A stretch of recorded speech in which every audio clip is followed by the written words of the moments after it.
اللہ تعالیٰ نے ایک واقعہ بیان کیا ہے حضرت موسیٰ اور حضرت خضر علیہ السلام کا کہ حضرت موسیٰ علیہ السلام عزم مصمم کر کے جب چلے تو اللہ فرماتا ہے کہ ہم نے حضرت موسیٰ علیہ السلام کو جس بندے کی نشانی بتائی تھی وہ بندہ ان کو وہاں مل گیا۔ سفید چادر اوڑے حضرت خضر علیہ السلام وہاں لیٹے ہوئے تھے، تو یہ جا کے ان کے پاس کھڑے ہو گئے کہ حضرت میں آپ کی خدمت میں اس لیے آیا ہوں کہ اللہ نے آپ کو جو خصوصی علم عطا کیے ہیں میں ان کو سیکھنے کی غرض سے آپ کی چوکھٹ پہ آیا ہوں۔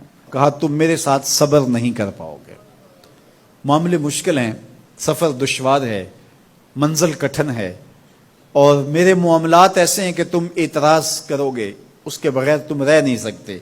حضرت موسیٰ علیہ السلام نے کہا اگر اللہ نے چاہا تو آپ دیکھیں گے میں صبر کروں گا اور آپ کے کسی حکم کی کسی کام کی میں نافرمانی نہیں کروں گا، کسی کام کا انکار نہیں کروں گا۔ کہا کہ اچھا شرط یہ ہے کہ جو میں کروں اس پر تم اعتراض نہیں کرو گے، سوال نہیں کرو گے، یہاں تک کہ میں خود ہی نہ بتاؤں۔ تو کہا کہ یہ شرط ٹھہری، میں کوئی بات نہیں کروں گا۔ فانطلقا، دونوں چل پڑے، دریا کے پار جانا تھا۔ جو کشتی کا مالک تھا، کشتی بان تھا، وہ حضرت خضر علیہ السلام کو جانتا تھا تو اس نے کرایہ بھی نہیں لیا، لیکن جب کشتی پر سوار ہوئے تو عصا مار کے حضرت خضر علیہ السلام نے کشتی کا ایک پھٹا توڑ دیا۔ تو بے ساختہ حضرت موسیٰ علیہ السلام نے کہا آپ نے پھٹا توڑ دیا، یہ سارے ڈوب جائیں؟ کہا میں نے کہا تھا نا تم میرے کاموں پہ صبر نہیں کر پاؤ گے۔ تو حضرت موسیٰ کو یاد آیا، کہا میں بھول گیا تھا، اس پر مواخذہ نہ کیجیے۔ پھر دونوں چل پڑے، بچے کھیل رہے تھے، ایک خوبصورت لڑکا وہ بھی بچوں میں کھیل رہا تھا۔ حضرت خضر آگے بڑھے اور اس کی گردن مروڑ دی، اس کو قتل کر دیا۔ صاحب شریعت تھے حضرت موسیٰ علیہ السلام، نہ رہ سکے، پھر بول پڑے ایک جان کو بغیر کسی جان کے بدلے میں قتل کر دیا، اس نے گوایا کیا تھا ہمارا؟ آپ نے بہت ہی جو ہے وہ غلط کام کیا، یہ کام اچھا نہیں کیا آپ نے۔ کہا میں نے کہا نہیں تھا کہ تم میرے ساتھ صبر نہیں کر پاؤ گے۔ کہا ایک موقع اور دے دیجئے، اب اگر میں نے کوئی اعتراض اٹھایا تو پھر دوبارہ مجھے آپ اپنی صحبت میں نہ رکھیے، عذر تمام ہو جائے گا۔ پھر دونوں چل پڑے، یہاں تک کہ ایک بستی میں دونوں آئے تو آپ نے بستی والوں سے کہا کہ ہم مہمان ہیں، آپ ہماری مہمان نوازی کیجیے، کھانا کھلائیے۔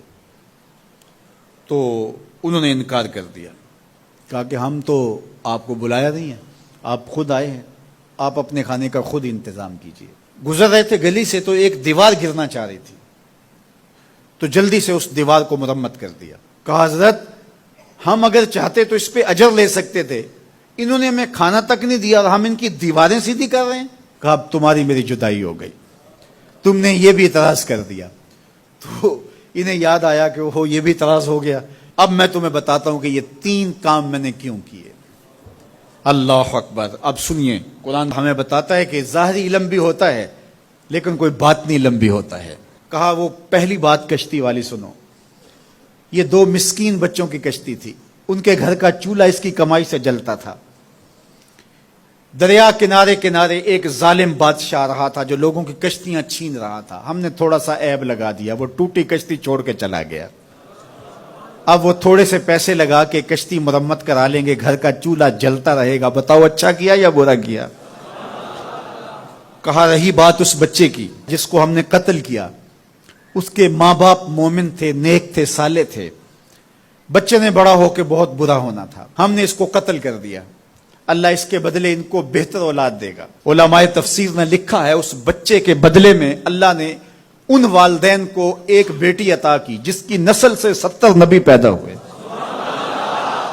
دیوار کی کہانی بھی سن لیجئے، یہ شہر کے 2 یتیم بچوں کی دیوار تھی اور اس کے نیچے ان کا خزانہ تھا اور ان کا باپ بڑا نیک تھا۔ خزانہ دیوار کے نیچے ہے، دیوار گرنا چاہ رہی ہے، کسی معمولی دھکے سے گر جاتی۔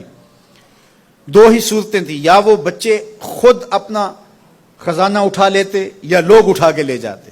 لوگ اٹھا کے لے جاتے پھر بھی ہاتھ میں کچھ نہ آیا، اور اگر وہ خود اٹھا لیتے تو بچے ہیں، بچپنے کی وجہ سے وہ اس کو اڑا دیتے۔